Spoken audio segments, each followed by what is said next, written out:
Sejam todos bem-vindos para mais um programa, O Livro dos Espíritos em Nossa Vida. O programa de número 401.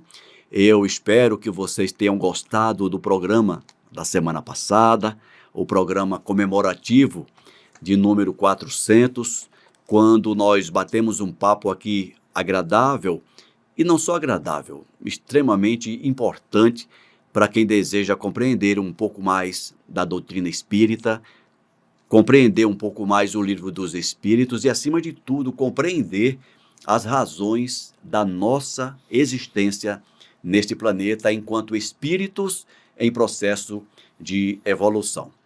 Eu espero ter levado até vocês, esperamos ter levado até vocês um programa contributivo, que tenha contribuído para com todos nós. Eu vou chamar agora a nossa vinheta e, na sequência, nós continuaremos estudando o Livro dos Espíritos, hoje a partir da questão de número 993. Até já. Começa agora o programa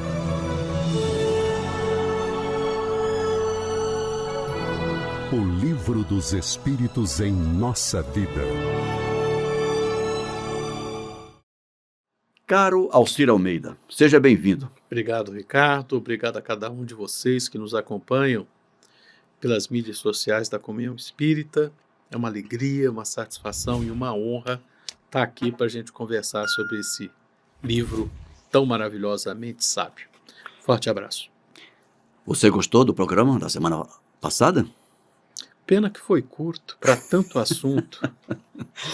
Foi. Pena. Apesar de ter sido o dobro do tempo, ainda assim foi curto, né, Alcir? Com certeza, espero que vocês gostem, espero que vocês tenham gostado, espero que vocês usufruam. O Adilson é uma pessoa que tem uma experiência ímpar, que nem você nem eu temos. Exato. Mais de 30 anos de evangelização dentro desta casa, uma pessoa que se dedica a estudar, a compreender cada vez mais e melhor, não apenas o conteúdo doutrinário, mas o papel que a doutrina espírita desenvolve na evolução das pessoas e na nossa organização. E vocês vão ver que, se vocês voltarem a olhar o programa com esses olhos, vocês vão ver que a gente está falando doutrina espírita século XXI. O que é que importa? Exatamente. Você fez uma correção do seu verbo, né? Você usou, espero que vocês gostem ou que tenham gostado, mas tem gente que vai assistir o programa 400 a partir de hoje, a partir deste programa. É possível, né? Mas assistam 2 vezes porque o programa está muito bom, tem muito conteúdo, tem muita profundidade e repito, é uma pena que quando estava ficando bom a gente teve que começar a correr porque o tempo urgia. É verdade. Mas tá aí. Espero que tenham gostado, quem já viu, e que goste, quem não viu ainda. E quem já viu, veja de novo. E quem já viu, veja de novo. Meu amigo, questão 993. Eita. Nós estamos ainda tratando da questão expiação e arrependimento. E na questão 993, o Kardec perguntou assim: não há homens que não têm senão o instinto do mal e são inacessíveis ao arrependimento? Será que hoje ainda podemos fazer essa pergunta, Almeida? Tem pessoas que só têm instinto mal, que não são acessíveis ainda a nenhum tipo de arrependimento, a refletir sobre seus erros. Tem gente assim? Bom, eu vou me repetir, né? Nós já falamos aí nas semanas passadas sobre essa questão de expiação, arrependimento e regeneração, que nós mais uma vez convidamos os irmãos e as irmãs a lerem e relerem o tema Justiça Divina lá no Céu e Inferno. Perfeito, bem lembrado. Por quê? Porque a justiça divina, ela é perfeitamente sábia. Se existe alguém que não é tocado pelo arrependimento, ele vai ser conduzido à nova expiação. E tantas existências de expiação quantas forem necessárias para que o espírito desperte para o fato de que ele não está agindo, ele não está vivendo, ele não está existindo em consonância com as leis divinas. Né? E repetindo, nós, e tem aquela frase maravilhosa, né? O espírito, o princípio espiritual, dorme no mineral, sonha no vegetal, desperta no animal, mas só encontra plenitude no humano. Quem foi que escreveu essa frase, rapaz? Agora não vou lembrar. Se eu não me engano, está na introdução do Evangelho. Enfim, tá aí a frase, busquem. Eu já a ouvi em tantas versões que eu já nem sei. Enfim, a justiça divina nos conduz por esse caminho. E se nós estamos já como seres humanos, isso significa que nós já temos pensamento contínuo e livre-arbítrio. Se insistimos em caminhos que não estão harmônicos com a justiça de Deus, a própria justiça nos dá nova oportunidade de aprendizado. É uma nova encarnação e cada vez a expiação é mais evidente. Até uma hora que, por pensar, pelo livre-arbítrio, uma hora o ser percebe que está insistindo no erro. Né? Verdade, isso é verdade. Então não tem jeito, vai ter uma hora que não seja um arrependimento puro, que seja um arrependimento de, olha, estou dando muito morro na ponta dessa faca e está começando a machucar demais. Deixa eu ver se eu consigo pegar ela pela outra ponta. Se eu consigo fazer essa coisa sem me machucar muito, né, Almeida? Com certeza, né? Então, respondendo objetivamente a essa pergunta, não há homens que não tenham senão o instinto do mal? Olha, nós ainda somos muito mais próximos à animalidade do que à santidade. Então ainda temos muitos pensamentos inadequados, incorretos, muitas tendências desagradáveis e desarmônicas com a justiça de Deus. Né? E nesse sentido, quem quiser chamar isso de mal, que chame. Né? E são inacessíveis ao arrependimento? Não. Todos nós somos acessíveis ao arrependimento. Agora, se isso vai acontecer em 5 minutos, se isso vai acontecer em 5 milênios, Perfeito. É outra conversa. Perfeito. Então nós seremos sim atingidos pelo arrependimento, se não nesta, em outra encarnação. Ótimo. E para não perder a oportunidade, a frase que você disse, eu tive que colar aqui, tá? Na planta a inteligência dormita, no animal sonha, no homem acorda. É capaz de ser Leon Denis, não? Exatamente. Eu não quis bater tema. Exato. Está no livro O Problema do Ser, do Destino e da Dor, especificamente na página 123 de Leon Denis. Então, fica tirada a dúvida aqui. Fica tirada a dúvida. Uhum. Essa frase ela é tão transliterada e descrita e interpretada que às vezes se perde. É verdade. Mas é Leon Denis, tá certo. Vamos à resposta? Vamos lá. Já te disse que se deve progredir sem cessar. Todos nós progredimos. Todos nós sabemos disso. Aquele que nesta vida não tem senão o instinto do mal, terá o do bem em uma outra. E é por isso que ele renasce várias vezes, porque é preciso que todos avancem e atinjam o objetivo. Somente que alguns em um tempo mais curto e outros em um tempo mais longo, segundo o seu desejo. Isso que você falou agora, né? Todos vamos ser acessíveis, uns mais rápido, outros mais demoradamente. Cedo ou mais tarde, a razão se impõe. Aquele que não tem senão o instinto do bem, esse já está depurado. Só pensa no bem, só faz o bem. Uhum. Porque pôde ter o do mal, o instinto do mal, em existências anteriores. Ou seja, nós estamos nesse processo. Como é que você Realmente. sempre diz? Nós somos a melhor versão de nós mesmos. Hoje nós somos a melhor versão de nós mesmos. Se a gente olhar para trás, vai estar uma Só piora. bagaceira danada. Mas daqui para frente, as páginas estão em branco e a caneta está na nossa mão. Nós podemos escrever o livro da vida do jeito que a gente quiser. Não é isso? Certeza. Questão 994? Vamos lá, vamos lá. O homem perverso que não reconheceu suas faltas durante a vida, as reconhecerá sempre depois da morte? Esse sempre aqui faz toda a diferença, sempre né? é complicado.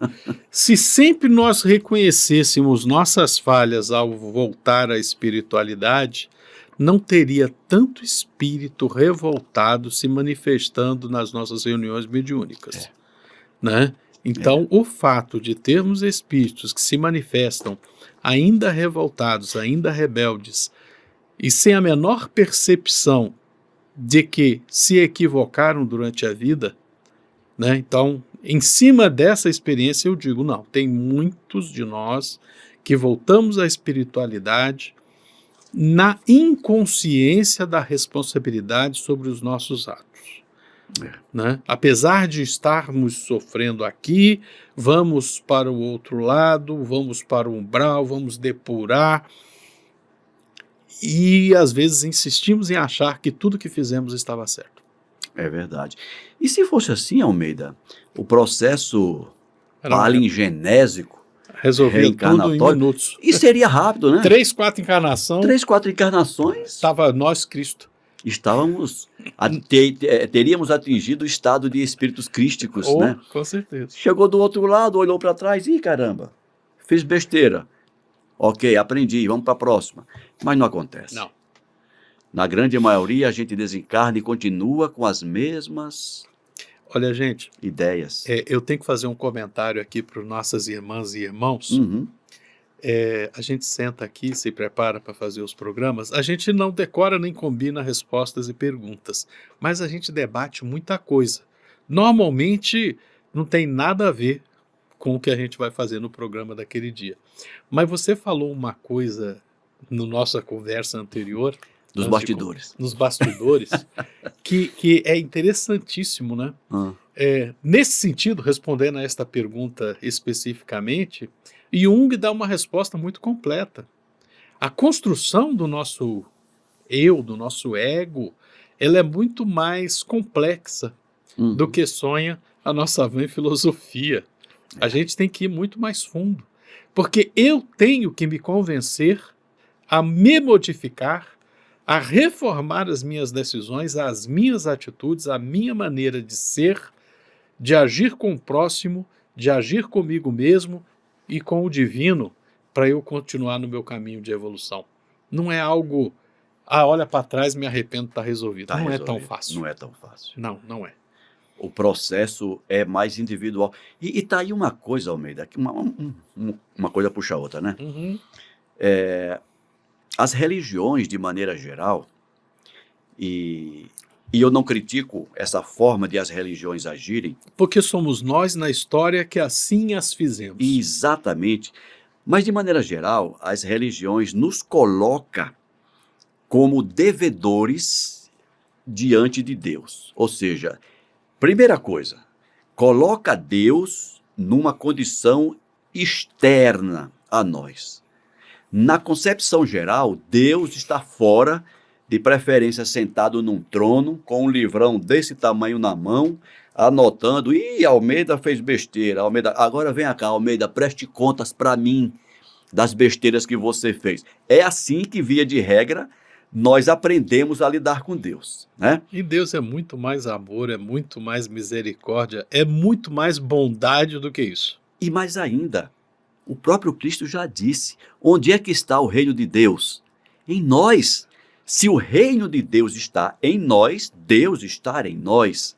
Não é isso? Onde é que foi plantada a lei de Deus? Na vossa consciência, né?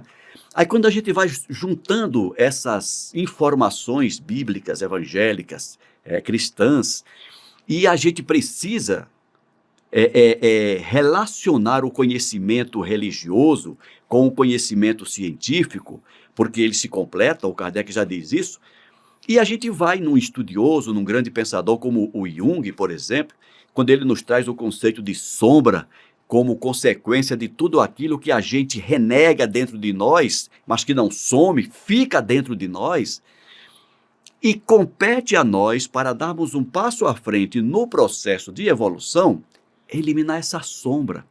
Ou seja, no final das contas, a grande dívida que a gente precisa resgatar, na verdade, é com nós mesmos. Porque, como você acabou de dizer, e você estava lendo o meu pensamento, sabia onde eu ia chegar, Deus não é um cobrador que está exigindo de nós, vamos lá, o resgate das suas dívidas, estou esperando. Não. Dê-me conta de todos os teus atos na última encarnação, Já minuto pensou? a minuto. Não é assim. Não. É uma frase que nós já falamos aqui tantas vezes, que representa bem tudo isso que a gente está dizendo, é aquela de Pedro, né? O amor. O amor cobre a multidão de pecados. Então, gente, o objetivo de tudo isso é nós aprendermos a amar. No momento que eu aprendo a amar de acordo com o que Deus espera que eu faça, que eu aprenda, atingiu-se o objetivo. Não tem mais o que olhar para... não, mas eu ainda tenho que resgatar aquilo, Não! Tem hora que eu fico abismado, porque, não aqui no Livro dos Espíritos, mas no Evangelho segundo o Espiritismo, tem uma frase que está contida no diálogo entre Cristo e um senhor da lei, que o senhor da lei vira e fala: mestre, o que devo fazer para alcançar a vida eterna? Aí depende da tradução, tá?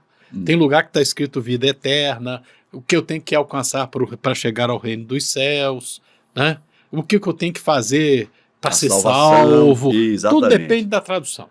Enfim. E tem uma frasezinha do Cristo que é esquecida. O que diz a lei? Que lei?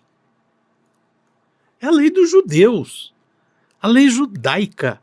Ele estava falando com o judeu. Ele estava falando com o judeu, ele estava falando com o mestre judaico ali, o mestre das escrituras, né? E o texto é o Shema. Eu já falei em programas anteriores sobre o Shema, né? O Shema é o primeiro mandamento. Só que ele é contado de uma maneira muito específica, bem decorado, bem batidinho. Ama a Deus de todo o teu ser, de todo o teu coração, de todo o teu pensamento. Ama mais do que o seu gado, mais do que a sua casa, mais do que... Aí vem um texto deste tamanho, né? Gigantesco. Mais do que as suas cabras, mais do que os seus bodes, mais do que os seus cabritos, mais do que a sua mulher, mais do que os seus filhos. Ou seja, Jesus resumiu tudo isso que está lá com amar a Deus sobre todas as coisas. Jesus não resumiu, já estava na lei. Eu estou falando sério, viu? Uhum. Eu estou falando porque isso aí já estava na lei. A única coisa que Jesus fez diferente, como nos aponta Emmanuel, naquele famoso texto Regra Áurea, que eu sei que é o capítulo 35 de um dos livros da série Fonte Viva, agora não me pergunte qual é o deles. Ele deu exemplo. Ele não criou essa frase. Mas o que é interessante aqui?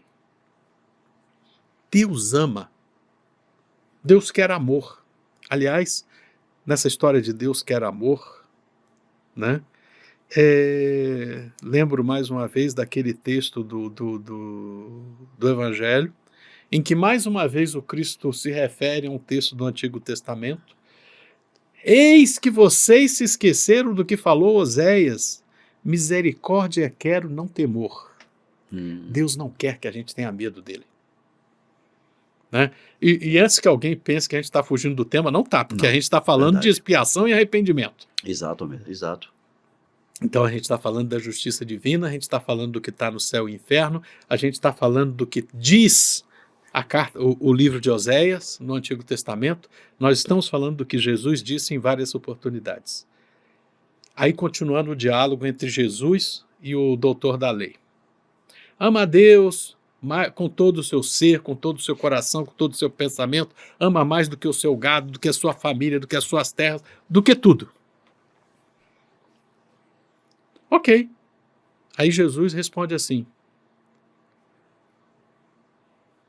eu vou, além disso que você leu, lembra? Ama teu próximo como a ti mesmo. Aí estão resumidos todas as escrituras, todos os profetas, toda a lei. Está aí. Né? E quando você começa a estudar, não existe essa palavra, eu vou falar essa palavra aqui, por favor, eu estou inventando, tá? Junguianamente. Ah, tá. Se você ler esse texto junguianamente, ama a Deus com todo o teu ser, de todo o teu coração, de todo o teu sentimento. Ama a Deus de todo o teu pensamento, de toda a tua razão. Ama a Deus mais do que tudo isso que você percebe, que você vê, que você toca. É qualquer coisa. É isso que Deus está pedindo. Cara, percebe o que sou eu, manifesto em ti. Na hora que você começa a ler esse texto, em termos de análise junguiana, é o caminho do discipulado.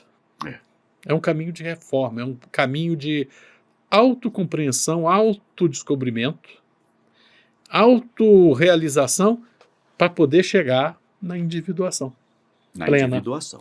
Para poder realmente chegar na individuação plena. Perfeito. Porque você consegue fazer a individuação sem Deus. Nietzsche está aí e não é à toa que enlouqueceu. Enfim.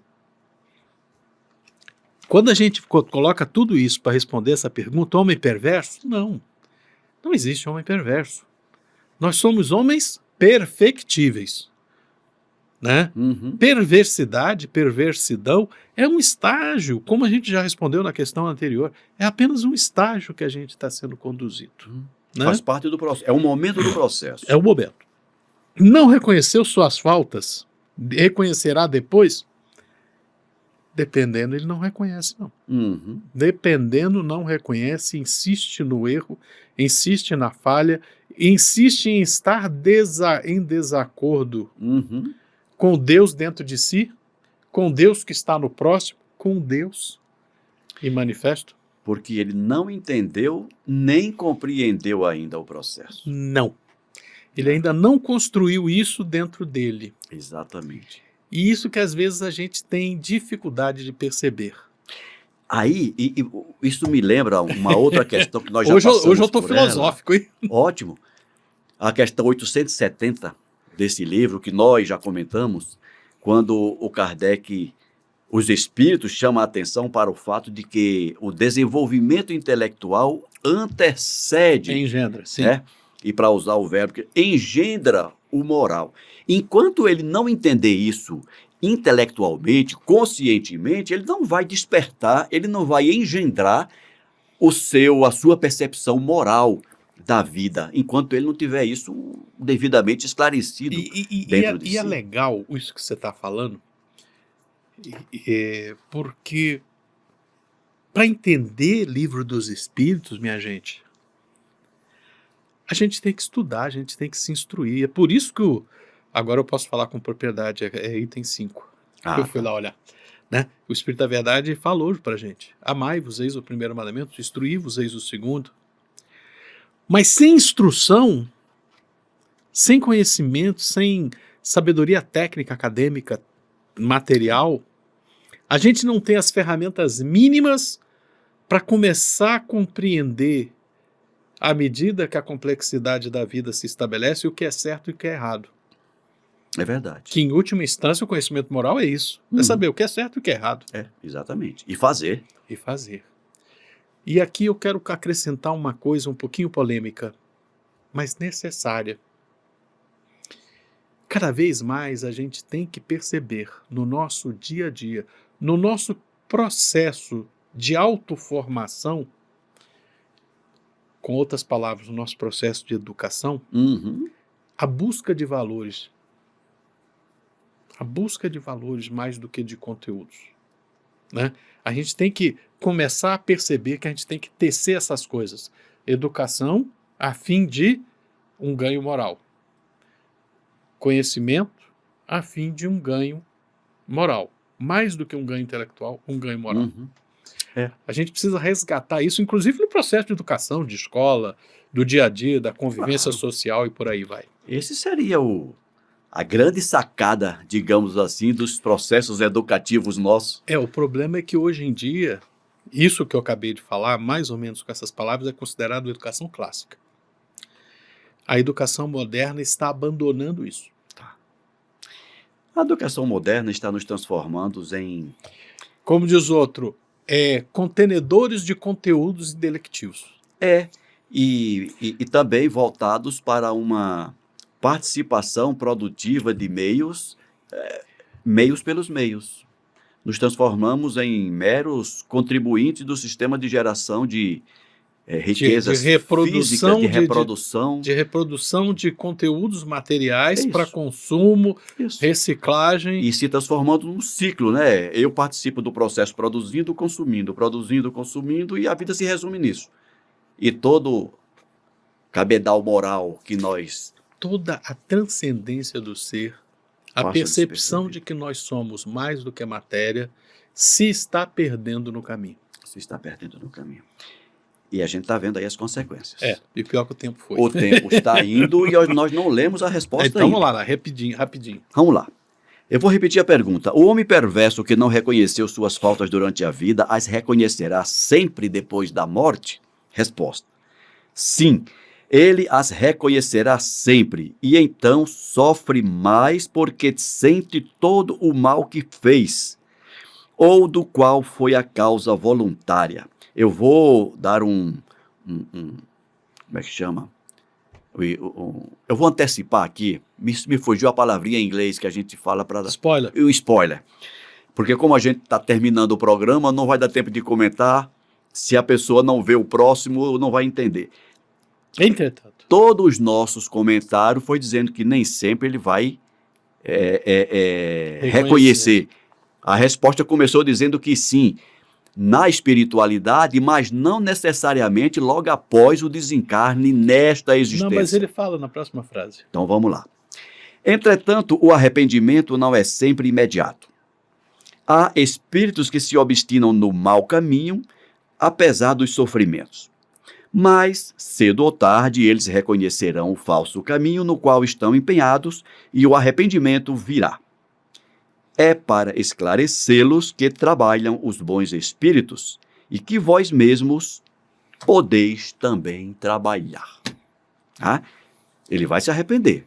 Não imediatamente, mas um dia ele vai. Um dia ele encontra. Ele pode se obstinar no caminho que ele está trilhando, mas tem uma hora que a luz se faz. E Deus está obstinado a abrir a nossa mente um dia. É aquela história, Deus fez leis perfeitas em que as nossas ações conduzem a consequências que nos ferem e que aos poucos, ao percebermos a ação e a reação com que somos recebidos, a inteligência se faz de, se eu agir diferente, eu teria uma consequência diferente. E aí é onde a gente muda. Muito obrigado, Almeida. Até o próximo programa. Até mais, Ricardo. Um abração para cada um de vocês. Se gostaram, deem um like. Se não gostaram, mas digam o que não gostaram para que a gente possa melhorar. Forte abraço. Até o próximo programa. Um abraço.